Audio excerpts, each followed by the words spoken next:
Okay, let me just get it up here. Yes, it was a great trip. I think some of you who were with us in Morocco are here. Rabbi Kelvin was able to join us.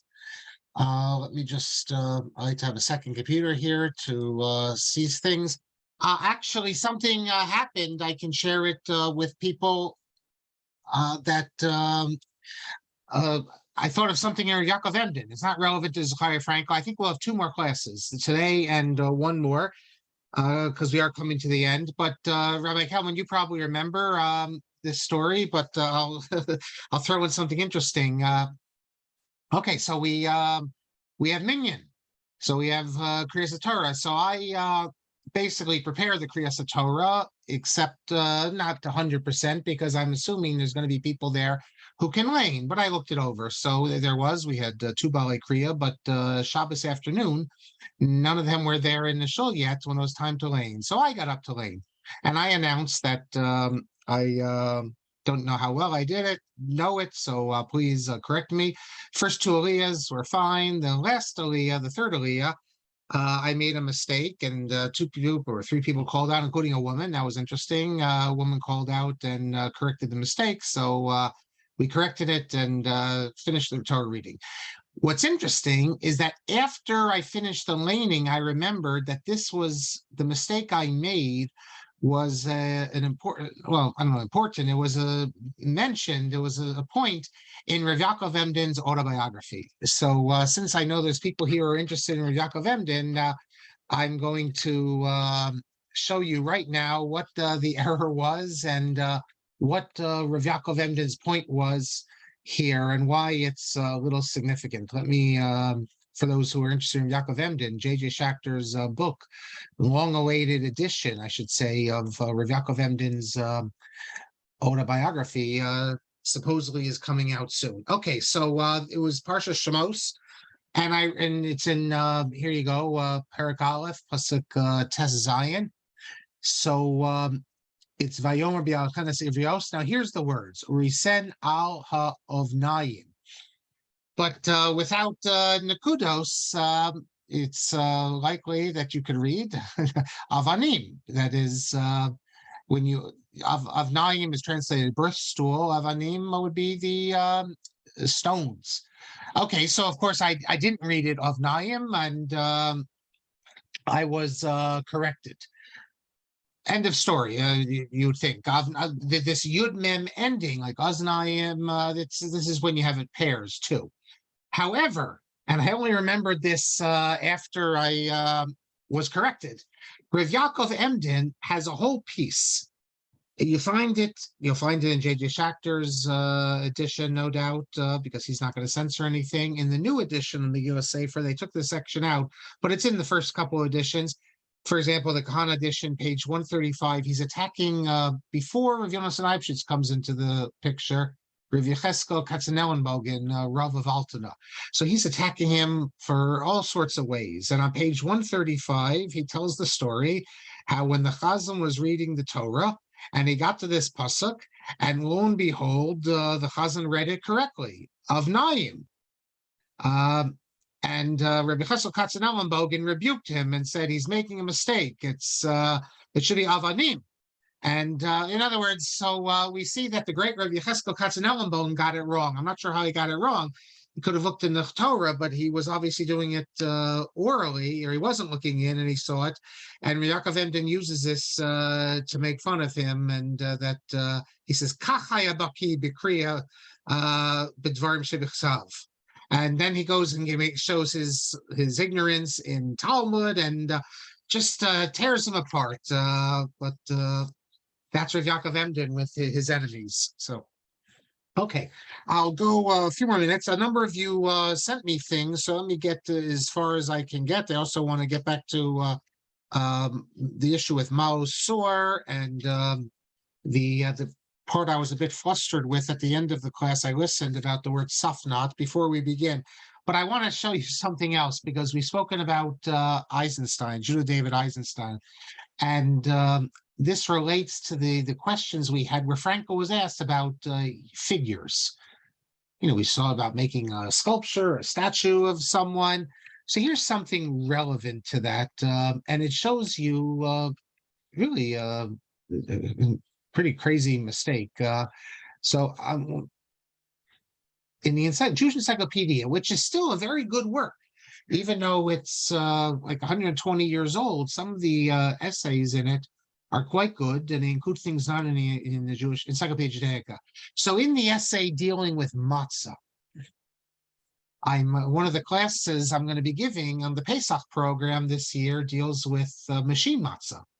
So I'm interested in matzah. I've been looking into it. So here you have an article by, it says Joseph Jacobs, Judah David Eisenstein. The part that I'm referring to over here is certainly by Eisenstein. And he talks about how that in the past you had matzah with different figures. That is, they'd make matzah, not just the way we make it, but in different types of figures. And here it says in the middle, Rav Isaac ben Gayat, that's the Ritz Gayat, says the figures represented Greeks, doves, and fishes.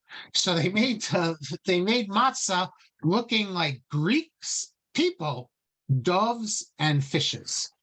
Okay, by the way, the word fish there's also a plural, even though we're taught as kids that there's no plural for fish, there is a plural. Okay, so what does this come from? Well, sorry, I can't find what I want to show you in the, but let me read you what Ritz Gayat says here. And I think you'll find it interesting. I can pull it up and you can see it on the screen here. Let me stop sharing this, and I think I can share another screen. Yeah, it's amazing. So it says at the bottom here, they ask, what's my Srikin Hamitsuyarin? That is, the Talmud speaks about these Syrian cakes, or however you translate that. And then so what are they? It says pas, bread, meaning matzah, hasuya, suros, demus. Now, he translates this Yavonim. It's not Yavonim. It's Yonim, Vidagim, Vishart, Suros. That's this matzah they made, this unleavened bread, Syrian cakes, not matzah that you'd use at the Seder or anything. They made it in images. They made it of doves, of fish, and other tsurot. Where Eisenstein got Greeks, and if you're going to say Greeks, then where are the doves? It's either Greeks or doves. Now, Professor Gedaliah, who wrote so many important works, the Second Temple Times, he actually cites this also from Eisenstein, that in talking about Jewish-Greek relationships, that they would make, cakes in the images of Greeks, but it's not Greeks, it's doves. I'm not sure how Eisenstein made that mistake, but there you have it. It was the perforations that had the shape, not the matzah. Yeah, no, I mean the perforations, yes. But it's not Greeks. I don't even know what that would mean, but it's the Yonah. Yes, you're correct. Okay, this goes to David Glasner. I don't know if David is with us now, but we're talking at the end about these words, the word asnat and osnat, and if the samech, and I guess it would be the same with the pei, safnat, if it's a shvana or shvanach. And at first I said shvanach, but it's obviously shvana. And I said I was flustered. I'll tell you why I was flustered. Incidentally, one of you Ian sent me that the Vilna Gaon actually agrees with the modern Israeli pronunciation. He thinks that it's osnat. But let's leave that aside for a minute. The reason I was flustered is because I was trying to give an example where, following a kamatz gadol, a tenuah gedolah, that you have a shvanach. And I had forgotten the rule, but now I looked it up. I have the rule, so I'll show you for those few of you who are interested in these sorts of things. Let's see, I have put it up here for a second. Do I have it here? Okay, I don't know if I can find it here. But so, for example, you have the word kedma, or katonti mikol hasidim in Breishis. The rule is if the trop is on the, let's say it's milael, if the trop is on the syllable that precedes the shva, then it's a shva nach. So it's katonti, not katonati. And the same thing with kedema. So that's what I was trying to summon, but I had forgotten it. Incidentally, this rule that we were speaking about is not accepted by everyone anyway. So for instance, we say in Shema, b'chol levavacha. I think if you look in Art Scroll, it'll note that b'chol levavacha, because it's after kamatz there, levavacha, the vet, the second vet is shvana, and yet Rav Yosef Karo, I think the Raiva, they did not accept this. So, but we follow the Radak's understanding. Okay, one more thing I want to point out for you, and this takes us back to Mao Sor. We get to that. You know what? I'm going to hold off on the Mao Sor. I got the about the Tikon based tefillah. I think next class I'll have time to get to that. I just want to get to Frankel today, though. Make sure I finish what I want to finish. And we spoke about why Tikon based tefillah is it's Tikon, it's not Ikon, and that it's passive. I saw one interpretation. The reason it's passive is because, you know, there's this dispute in the Talmud. Is the future Talmud going to be built miraculously? That is God going to build it? It's going to descend from heaven. Rashi mentions that.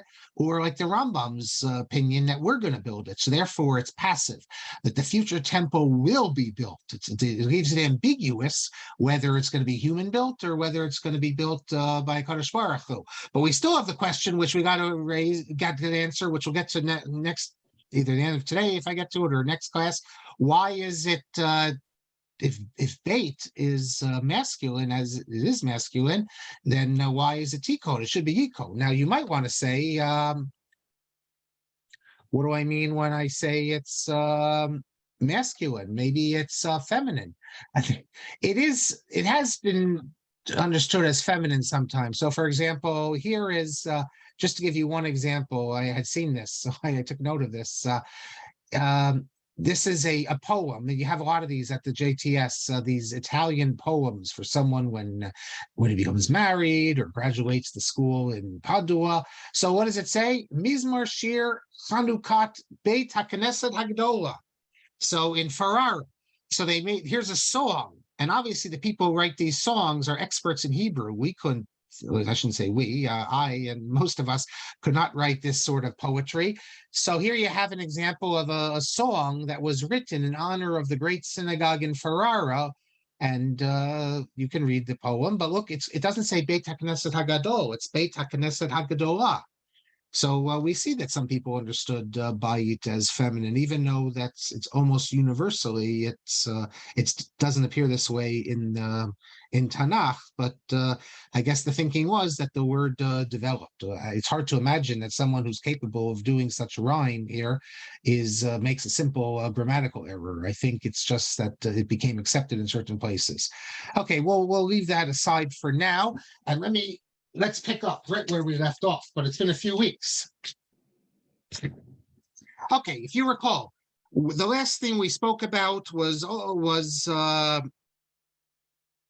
the issue of Halacha Moshe Sinai. I just want to make one more point, and that has to do with the hermeneutical principles, because it wasn't just that Frankel was accused of denying Halacha Moshe Sinai as being literal, and we saw last time we met that he takes this back, he retracts it, or he clarifies this understanding in the additions to the book.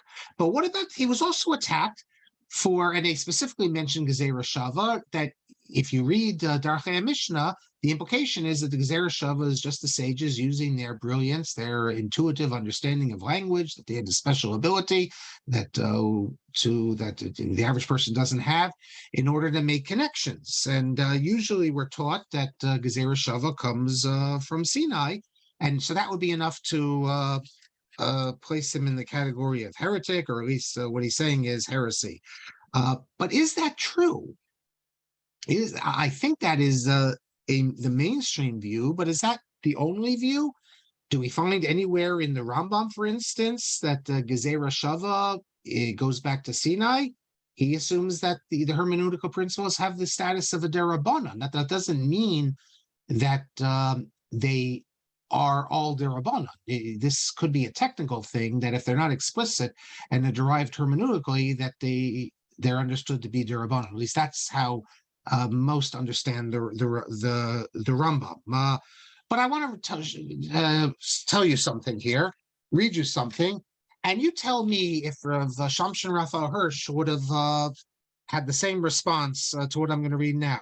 I already read last class the Yam Shel Shlomo, or Shlomo Oria. I mean, we're not dealing with a small person here. In the Yam Shel Shlomo Bava Kama Perachet Siman Aleph, where he mentions explicitly Kama Gezerah Shavos, so Kama Kare Darish Talmuda Al Zev Umatzrichim Kabla Ish Mipi Ish. That so he says that why do we need to assume that all Gezerah Shavas are Ish Mipi Ish, going back to Sinai? However, there was a figure named Rav Gedaliah Nadel. Rav Gedaliah Nadel was a Talmud Muvhak of the Chazon Ish.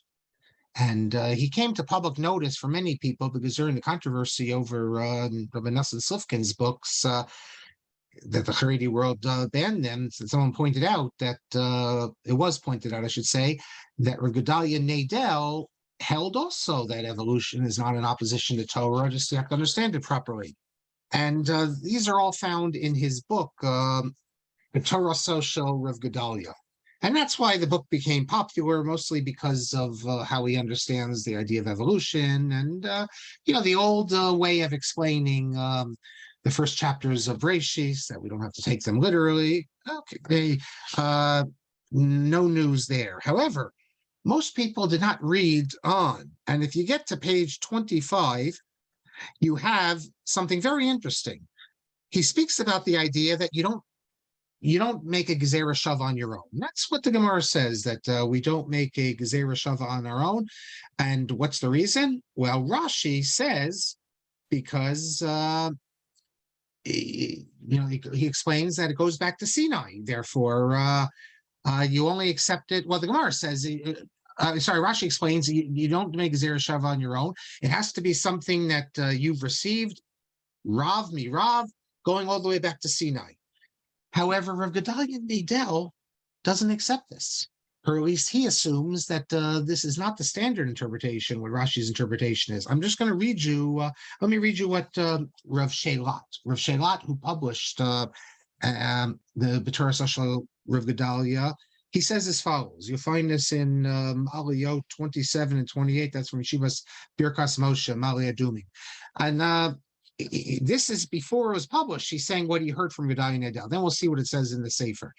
When the Torah says, Ein Adam Dan Gezerah Shavah Me'atzmo, it doesn't mean that Gezerah Shavas are from Sinai. Because all it says is Ein Adam Dan Gezerah Shavah Me'atzmo. It doesn't say in the Gemara, unless you received it from a tradition going back to Sinai. That's what Rashi says. This is what Gedaliah Nadel says. A Gezerah Shavah is like other midos that the Torah is derived from. Ki derech limud shachachamim amurim lishtamesh ba kadei legos as dine haTorah shelo nichtav b'ferush. That it's just a way of, it's like all the other hermeneutical principles that the sages have this ability to use them to understand Torah. And the difference is that a Gezerah Shavah is different than the other midos because it's mida adina ma'od. It's you have to be much more careful with Gezerah Shavah because anyone can come and abuse it by taking just because you see similar words, you can come up with anything. Ki lo kol shtei milim zaos reuyos hashvos al piem dinim, because not every identical, not every words that are the same you can come and make laws. Rak chachamim gedolim hayordim laomek hadvarim rishayim ledrosh Gezerah Shavah. So Rav Gedaliah Nadel says that no, the Gezerah Shavah is creative exegesis of the sages, but only the sages through their greatness. can do that. And that's what it means that you can't don a Gezerah Shavah on yourself. In other words, that you have to have received it from your teachers. And what's the kavanah? You have to have a Masorah of Chachamim who thought that this was the way to darshan it, but not that it goes back to Sinai. And he explains it himself. You could see it, well, I mean, the summary of his shiurim from Rabbi Shelat on page 25. And he says, you need to have Masorahs of Doros Rabim Shekulam Lamdukach. That this is what you, so, but he denies, and this is not a conservative or historical school book, he denies that it goes back to Sinai. He says, Lav dafka Moshe mi Sinai. And so that's basically what Frankel was saying. He was saying that, I mean, Frankel is saying exactly what Gedaliah and Nadel is saying, or Gedaliah and Nadel is saying exactly what Frankel is saying. So I think in this matter as well, and it needs investigation, what the Rishonim say, how they interpret it, and it could be where Gedaliah and Nadel is wrong.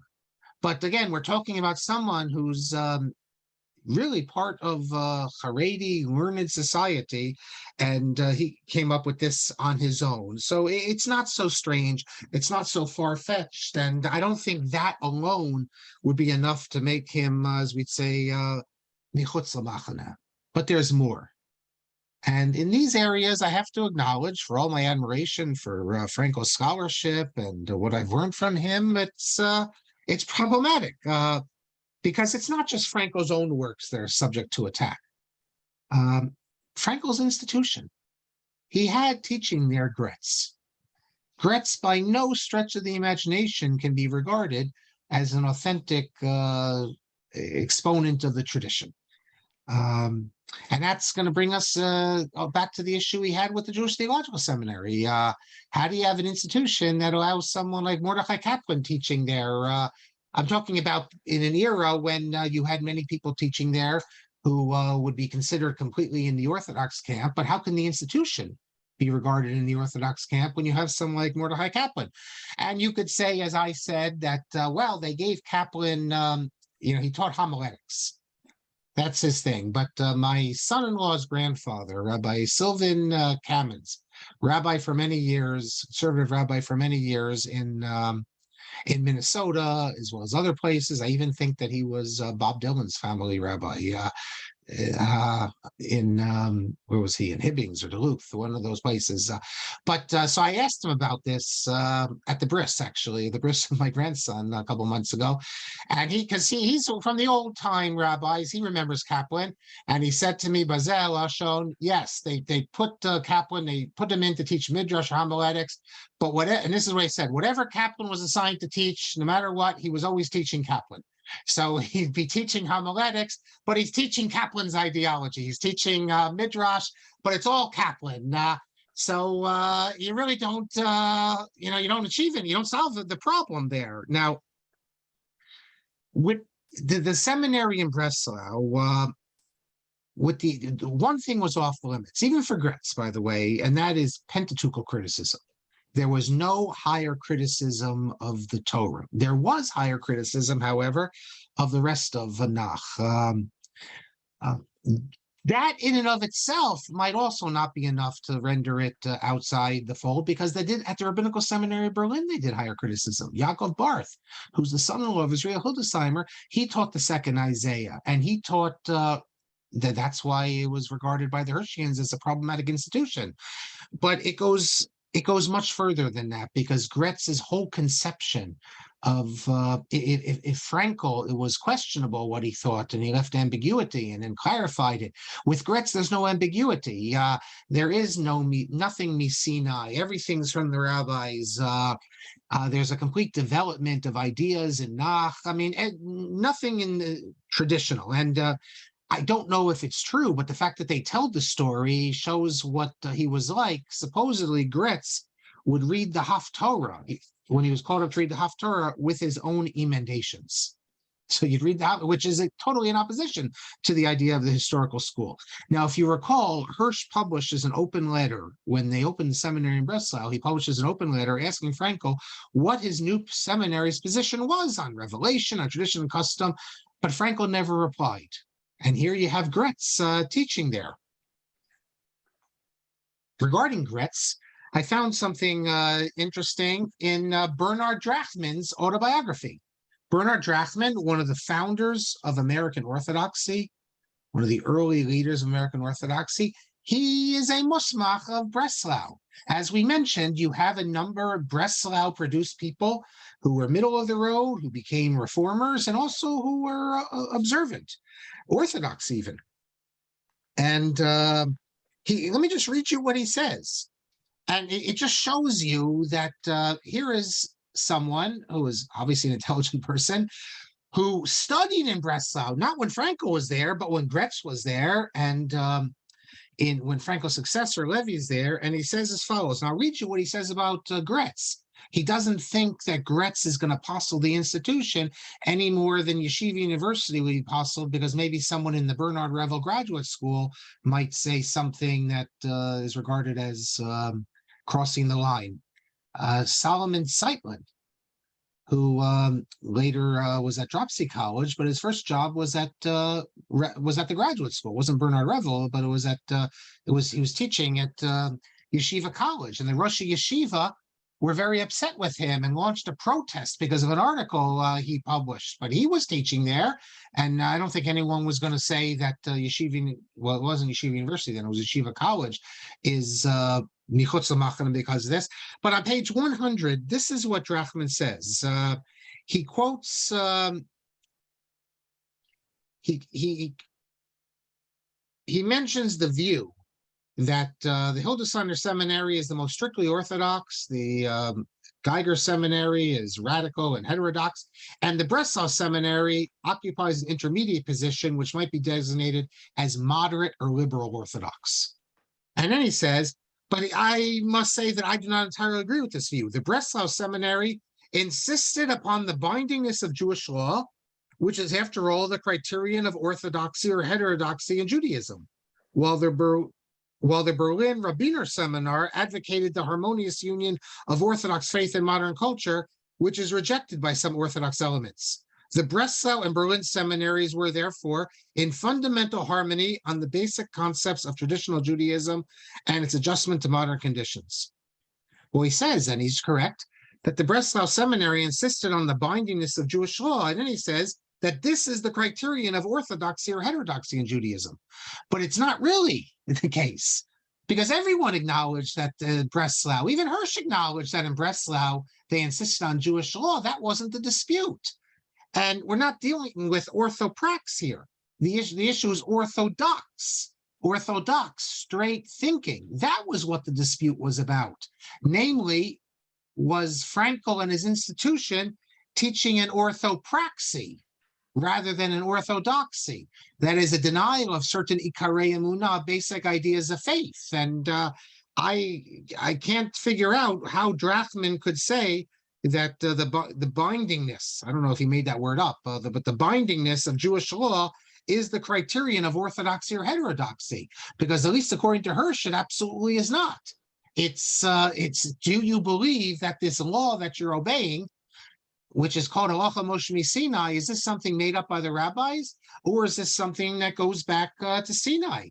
If Jewish law, if observance of Jewish law is all that matters, well, then you could say that the whole Torah is invented by people, and because if you're following it, you believe, you can come up with all sorts of reasons to follow the laws in the Torah. So if I say that I believe in following the laws of the Torah because they're the folkways or they're the national constitution, but they were invented by wise men living 3,000 years ago, Drachman wouldn't say that that's orthodox. So I don't, sorry, it's I have a hard time with what he's saying. Then on page 104, that's when he starts speaking about Graetz. And he says that that Graetz taught Jewish history and gave courses in biblical exegesis and Talmud, great Jewish historians. But listen to this. His biblical interpretations and particularly his emendations of biblical texts often aroused considerable opposition. His attitude towards biblical criticism seemed to be in contradiction to his general religious view. He was a sturdy champion of traditional Judaism, and an uncompromising opponent of reform innovations in the ritual practices of the Jewish faith, but certainly no upholder of the authenticity of the Masoretic texts of the Bible. And that refers to the Torah also. He didn't do higher criticism, he did lower criticism. How he reconciled this discrepancy in his views, I do not know.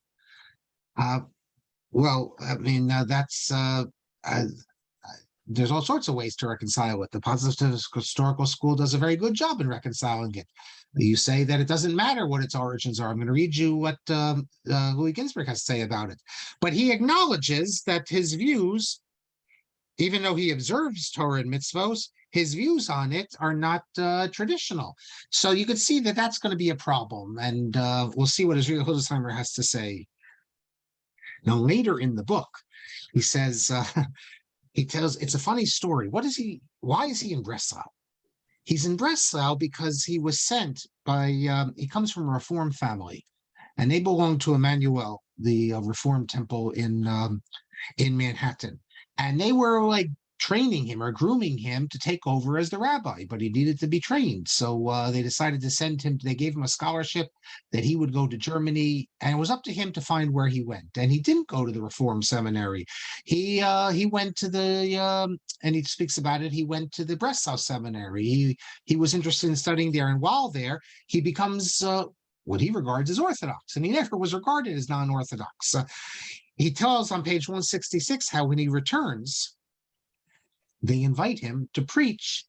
He's their up-and-coming person, the one that they sent to Europe to become learned in the Jewish religion, to preach at Emmanuel. And he describes how now he has a problem, because he did want to preach to them, because he thought he should do that if, after all, they gave them money to go to Europe.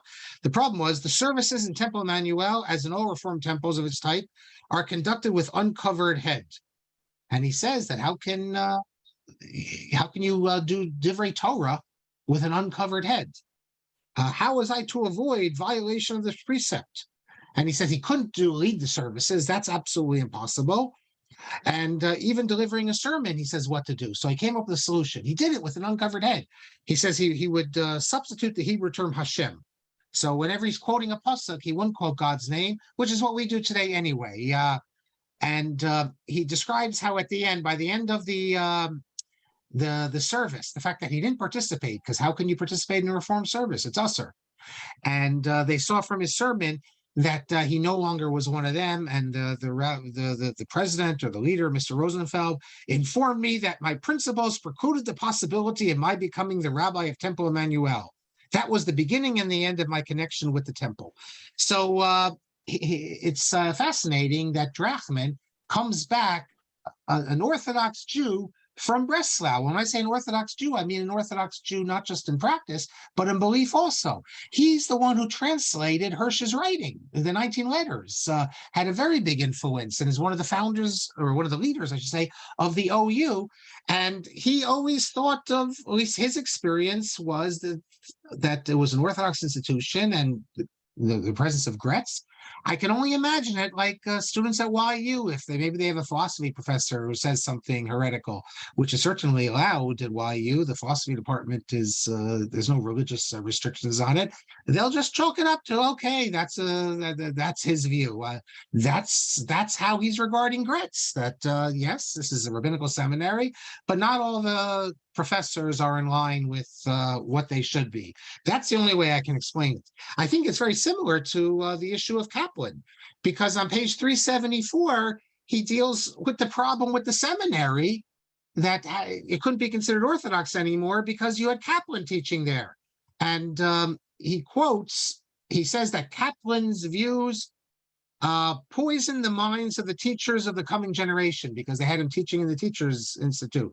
So then what to do about it? Well, they asked Cyrus Adler, and who was president of the seminary, and Cyrus Adler said to dismiss Dr. Kaplan would be persecution, and the seminary cannot persecute. And then he goes on to explain how it's not persecution at all. If the seminary is an Orthodox Jewish institution, as it's supposed to be, he says, of course you can't keep someone like Kaplan. So it's really fascinating that Drachman does not have a problem with Breslau. Okay, The last, before I wrap it up, I guess probably next class, we spoke about Hirsch's criticisms. I now want to share with you Esriel Hildesheimer, because in the first issue of the rabbinic journal Hamayan, which goes back to the 1950s, an article was published by Esriel Hildesheimer of Berlin's grandson. His name was also Esriel Hildesheimer. He taught Gaonic literature at the Rabbinical Seminary Berlin, and in 1938 or 39, he's able to leave, and he goes to Eretz Yisrael, and he becomes librarian of the Rambam Library in Tel Aviv. Lived in Petach Tikva. I met him once when I interviewed him about moving the seminary to Berlin, because he went with his father, Meir Hildesheimer, in 1934 to find a place to move the seminary. And his son is Professor Meir Hildesheimer, who's a well-known scholar, so a very important family. So this article is Rav Esriel Hildesheimer on Rav Zechariah Frankel. It's Rav Esriel Hildesheimer Zatzal, al Rav Zechariah Frankel Zal, Ubeit Hamidrash Rabbanim Breslau. So we see in the title already something interesting. Hamayan, for those who don't know, is the journal of German Orthodoxy.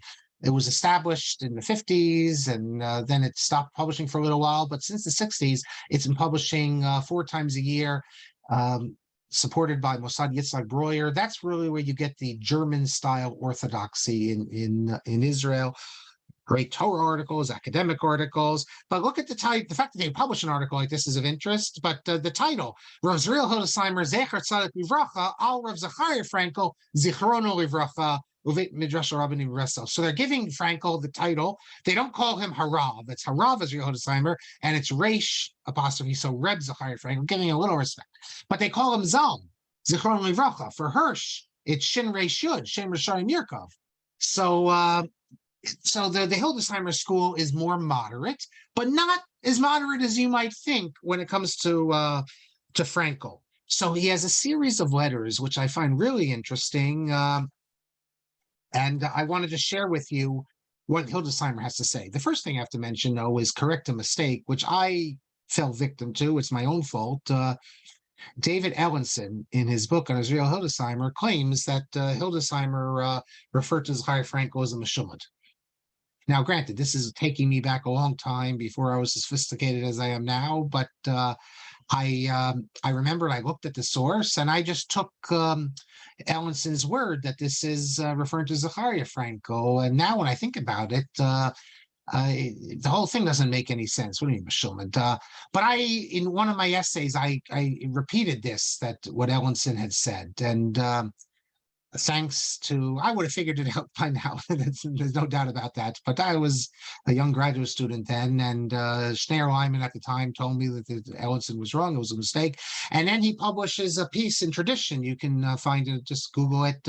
Did Esriel Hildesheimer refer to Frankel as a Meshumad? And he set the record straight. Subsequent to my citing Ellenson in error, I myself found in this article here that Hildesheimer refers to Frankel as Zichrono Livracha, which is why the title they refer to him this way. So he never referred to him as a Meshumad. It's another Frankel. And if you read the passage that was inciting, they're talking about as I recall, a translation of into German of a biblical passage, something like that. But it's obviously it's referring to it's not referring to Zechariah Frankel at all. It's referring to a Meshumad, like a real Meshumad. You don't we don't refer to heretics as Meshumad. You call them heretics. Maybe even min, but you're not going to call them a meshumad. That's reserved for people who actually convert. Okay, so what are these letters? Well, there's a collection of, I think, 4 letters here that the grandson put together where Hildesheimer deals with Frankel. And you'll see more moderation than with Hirsch, but not so much more. So the first 2 letters are to an Orthodox rabbi, unquestioned Orthodox rabbi. His name was Zev Wolf Feilechenfeld. I think that's how you pronounce it. Someone who Hildesheimer knew for a long time, and writing to him in 1861, he says to him that, well, first of all, how great it is that, we can connect again. I received your letter. He says, you are the only one from my time learning in the university that I correspond with still.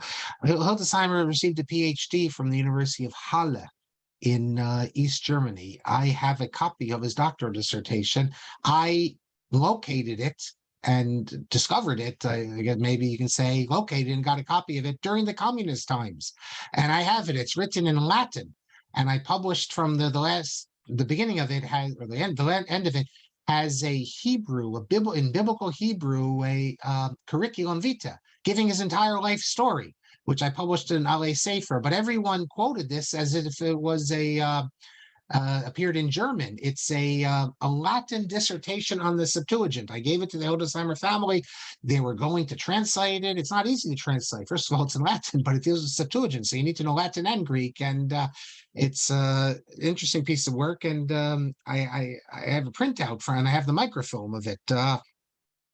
But then he says that after saying how nice it is to hear from him, he goes, this is translated from German. How is it that you are now part of the Breslau Chevra? And he says that there is very little difference between someone like Geiger and what they want to do in Breslau. He said the way he describes it is just a matter of degree. But really, they're looking for the same thing. So how could you be involved with Breslau? So 1861. No, that's Hildesheimer is before his time. Really, he's seeing the problems. That's Darchei Mishnah is published then. I think I forget. I think that was the year it was. But that's early on. Now you have a lot of people didn't really see the issues here. In fact, let me. This is an important point here. Hold on, let me see something here. Because the fact that Hildesheimer is so negative against Frankel at this early years. Let me see for a second here. Yeah, Darchei Mishnah is 1859. Okay, so it's not that it's around that time. So you could say that, but the controversy had already broken out. Okay, that's the first letter. Then he has a second letter, again to the Rav of Feilachenfeld. That's how you pronounce it. I've seen the name in German a lot. I forget exactly if there's an E between the L and the C. But he's the rabbi in Dusseldorf. So he's serving as the Orthodox rabbi there. And again, he writes to him and he says that already in my youth, because obviously Feilachenfeld had wrote back, why are you so upset, with Frankel? What did he do that's so terrible?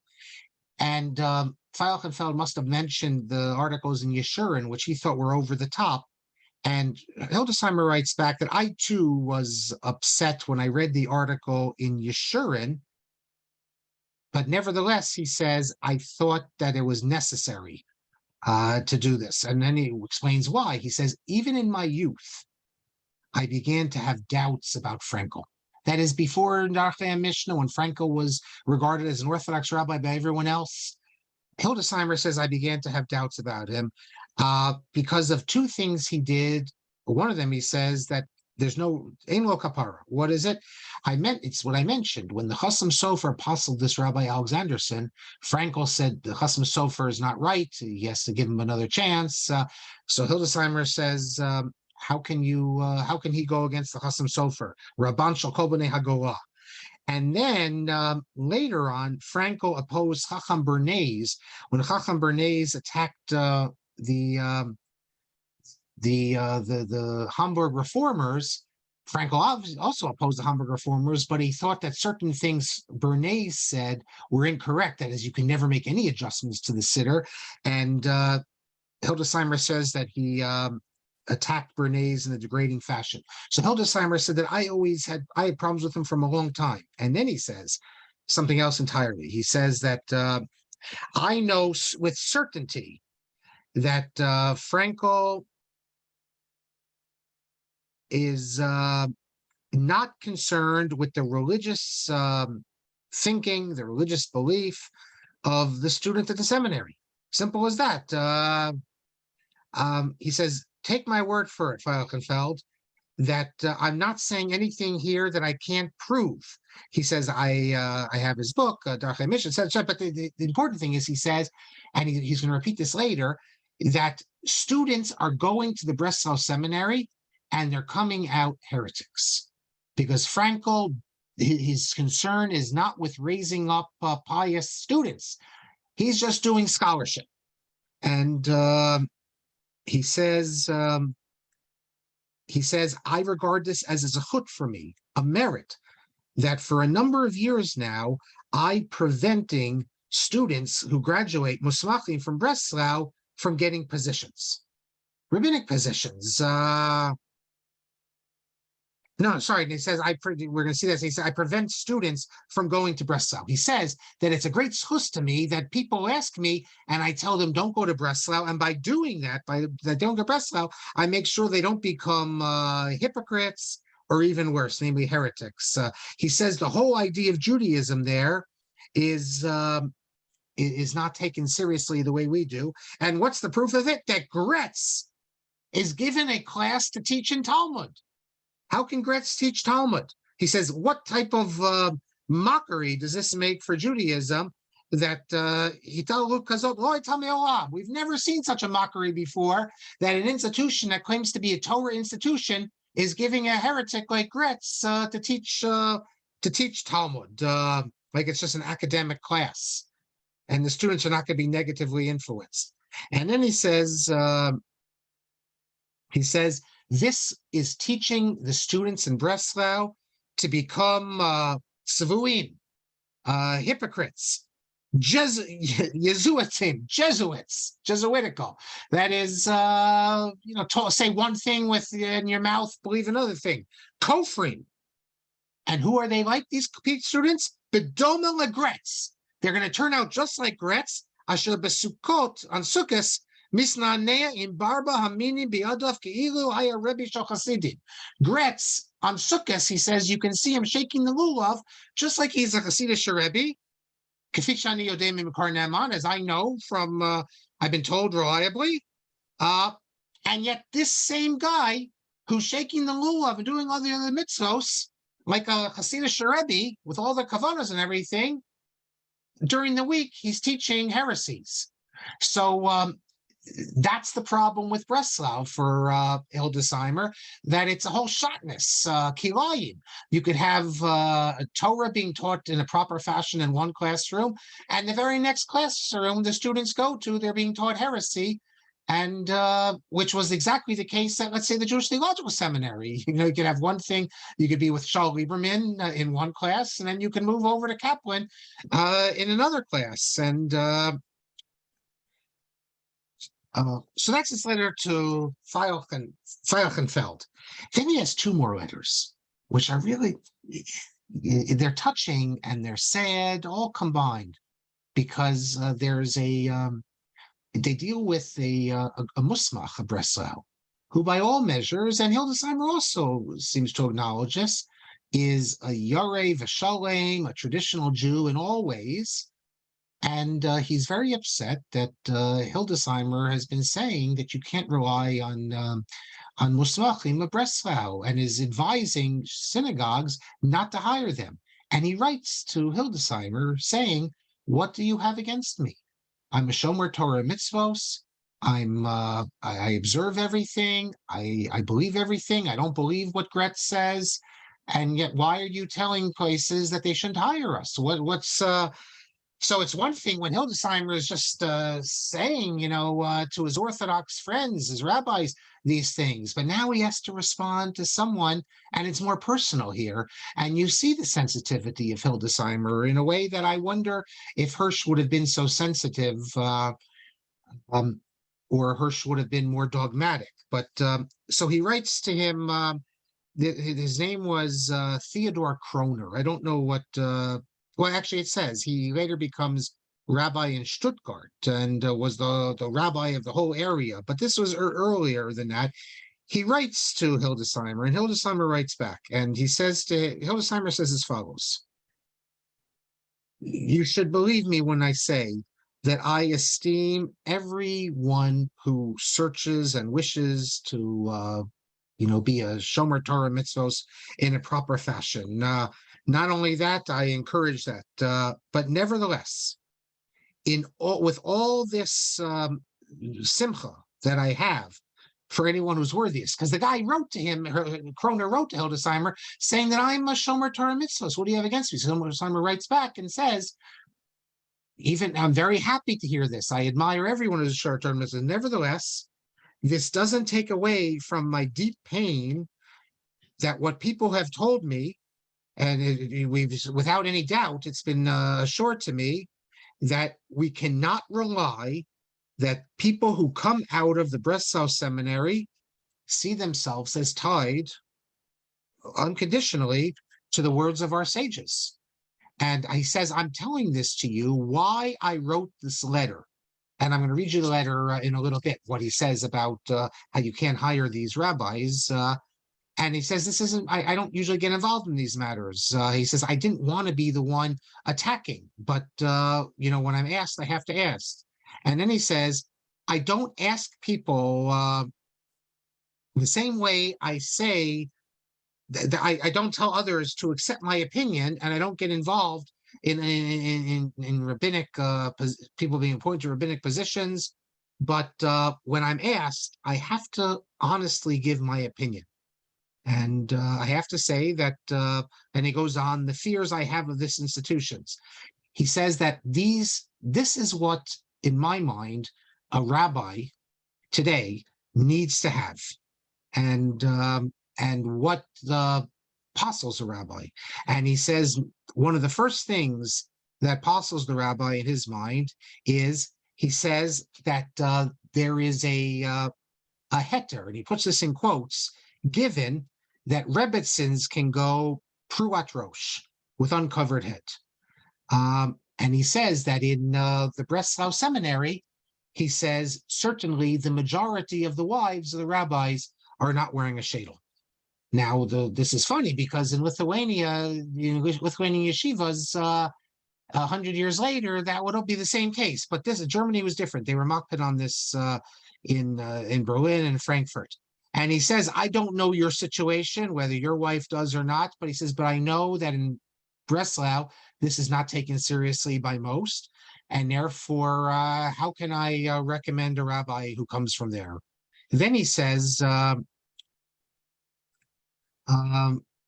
he gives other examples, and he says that my conscience does not permit me to say in a positive fashion that this judgment that I made, that Breslau rabbis are not reliable, does not fall on you as well. He says, Sarli ma'od. I am very sorry, it's very difficult, but I have to say this.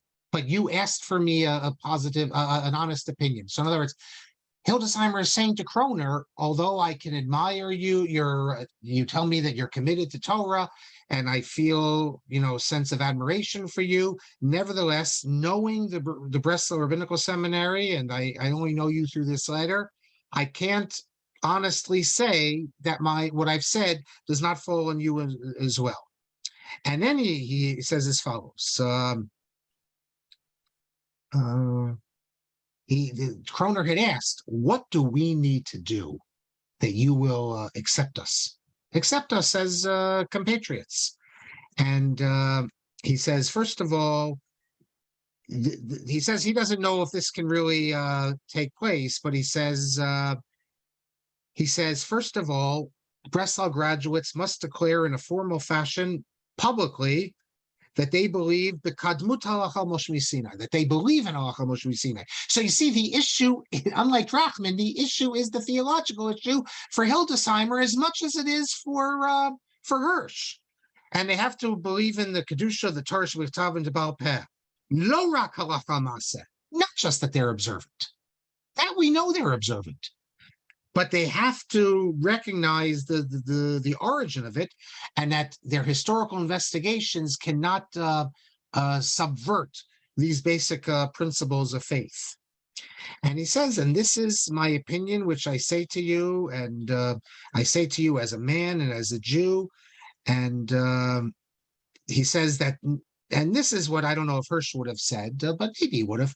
He says, nevertheless, I tell you that this dispute between us does not, at least from my side, change the relationship that we have, this relationship of respect that we have through correspondence. So Hildesheimer says, he's saying that, I have respect for you. I understand that you're doing to the best of your conscience what you think is best. But from my standpoint, it's not enough because we diverge on certain basic, or we might diverge on certain basic theological points. So as I said, it's a touching letter because he's showing that he respects him. And he says even his admiration, that he's trying for what he has to be an observant Jew, but he doesn't think he could be a rabbi.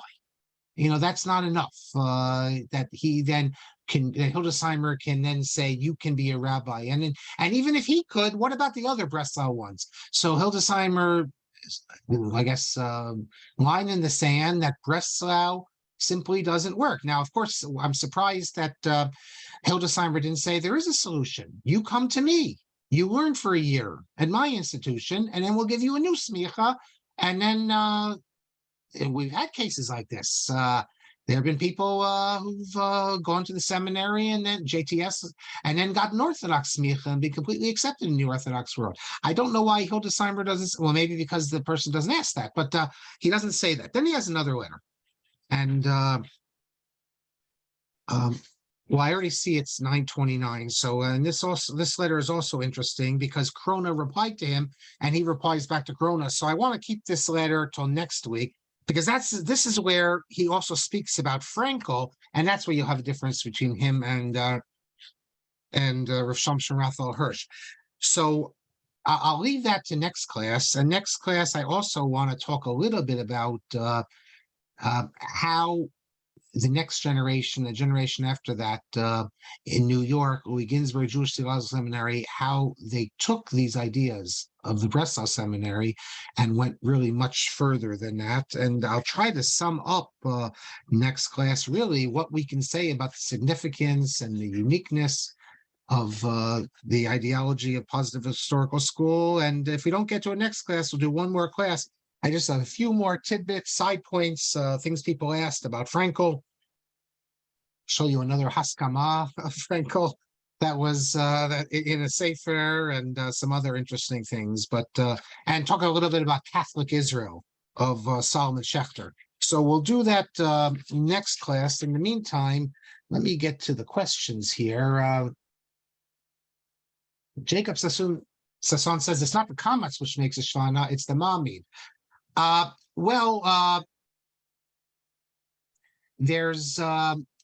There's different opinions on this because the word kedma, you have, if you go to the Kisei Rachamim website, there they explain it that it's not because the mamid. They explain it there. It's because the trup is on the first syllable, is on the syllable that has before the shva. That's where they have it. I know that others put the stress on the metag there, but I'm just saying if you go to the Kisei Rachamim website and if you look at, I think it's also maybe in the Hatikun Hamaduyak, it might be there, but it's on the Kisei Rachamim website. I can send it to you more than once. One person, by the way, on the website, because they discussed this question numerous times, does say what you say, but their expert on Dikduk gives another explanation, and Rabbi Mazuz himself says that the issue is the where the trup is on, that you take a word like, as I said, kedma, and there's many others you can get, that it's on, it's mila el, right before the shava. So Rabbi Mazuz says that is the reason to explain it. Assume you've mistyped. Those are general rules where it is na, unless it's exclusionary. However, there's one exception to rule aleph. Not every first letter shva is aleph. Oh yes, well, because you can't take a letter like aleph can't take the shva, but So it'll take a shva, has to take a chataf with it. But I was just what I was said from last class is that I was a little flustered, and what I was trying to and I couldn't remember was cases where after a tenuah gedolah it's a shva nach, and I couldn't remember this rule, which I guess, thank you, Jacob. There's actually different opinions as to what explains the rule, but there are cases where it's after tenuah gedolah, it's a shva nach either because of the mamid or because of the trup is on is not on the mila ra, it's mila el. Mel says, you said moving the seminary to Berlin. Oh, you're right. I meant moving the seminary to Israel. I'm referring to when the Nazis came to power and Esriel Hildesheimer's son, Mayor Hildesheimer, decided that the best thing is to move the seminary to Eretz Yisrael. He went with his son, the young Esriel Hildesheimer, to Eretz Yisrael to figure out if they could do that. They met with Rav Kook, who I heard this from Esriel Hildesheimer. Rav Kook gave permission in his mind. He said that you can move it, but not to Jerusalem, move it to Tel Aviv. But Rav Chaim Ozer Grzinski organized the rabbis and put a lot of pressure on them, saying, do not bring it to the land of Israel. And in Rav Chaim Ozer's letter, and he wrote more than one letter, he says that when Esriel Hildesheimer established the rabbinical seminary, it was a very important thing and it did great work. However, only in Germany. But in Eretz Yisrael, where you have yeshivas of the old school, why are you going to bring a rabbi factory? That's what he called it, a Beit Charosh Rabbanim. Why are you bringing that to the land of Israel? And Rabbi Yakov Weinberg was very offended by it. He writes, we have his letter to Rav Chaim Ozer, which I published in my doctoral dissertation, as I recall, and also in Kisvei Rabbi Yakov Weinberg.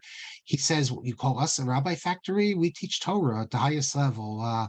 And Rabbi Yakov Weinberg opposed moving to seminary for a different reason. But thank you, Mel.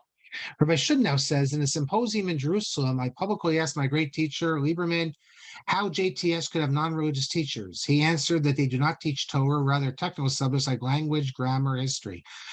Well, it's not really a correct answer because they gave Kaplan Midrash and homiletics, but Kaplan also taught, you could say, in the teacher seminary. So maybe Lieberman would say, well, it's not the rabbinical school. As far as I know, Kaplan did not teach these subjects in the rabbinical school, but the students took these courses with Kaplan. Am I correct, Rabbi Shudnow? They took these courses with Kaplan in the Teachers Institute, so it really didn't matter. As Rabbi Kamens, who you might know, said, whatever they assigned Kaplan to teach, he was teaching Kaplan. Eric says, aren't there some academics who teach a documentary hypothesis but are accepted as remaining Orthodox? Well, I wrote an article about this on, and not only did I write an article in Modern Judaism, I wrote an article, sort of review essay that appeared in Lair House just this week. Was it this week? No, Thursday. If you go to Lair House, you can, my first piece ever in Lair House, they asked me to review this book. Yes, there are academics who teach the documentary hypothesis, and they're maybe Orthodox in quotes or Orthoprax. I don't know, in some places they are accepted, as then in other places they're not accepted. That depends what shul you go to.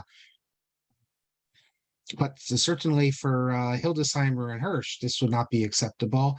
And it's not so much Orthodox as Orthoprax. Today, I understand they're used, we collapse the differences. And if you see someone who's a Shomer Torah Mitzvos, people refer to him as Orthodox. But what the point that Hirsch was making, Hildesheimer was making, is that that's not the issue here. That never was the issue. The issue is dogma. The issue is doctrine. The issue are basic fundamentals of faith. You could observe Torah all you want, but if you deny basic fundamentals of faith, that puts you out of the fold, and that's the issue. So I don't think that an academic who teaches documentary hypothesis would be Orthodox, because the word Orthodox means straight faith. Straight thinking. I think it would be Orthoprax, unless we're going to expand the definition of Orthodox, which is that was this new book came out. So that's something that people can talk about if they want. So this is not the same. Feilchenfeld, thank you, Adasa. Rovin Poznan from 1870 to 1913. This would be his son, not because this is. It would have to be his son because I'll tell you who. No, but this is Zevol Feilchenfeld, but it can't be the same one because he was born in 1827. So, no, I guess it would be. That's the one because if 1827 has to be. The thing is though that what then does Hildesheimer mean when he says he's writing in 1861? If 1827, 1847, yeah, so that would be in 1861 he would be 1857. Oh, 30 some years old. So he yeah, that's the same one. Absolutely. It has to be the same one. So he lived a long life. Thank you. And thank you, Jay, for pointing it out. Yes, it's the same. Okay, so he's without question an Orthodox rabbi. I don't think that by the latter part of his life he was associated in any way with the Breslau school. But we see here that at least for a time, whatever this means, that he fell in with them, that he thought that they were acceptable.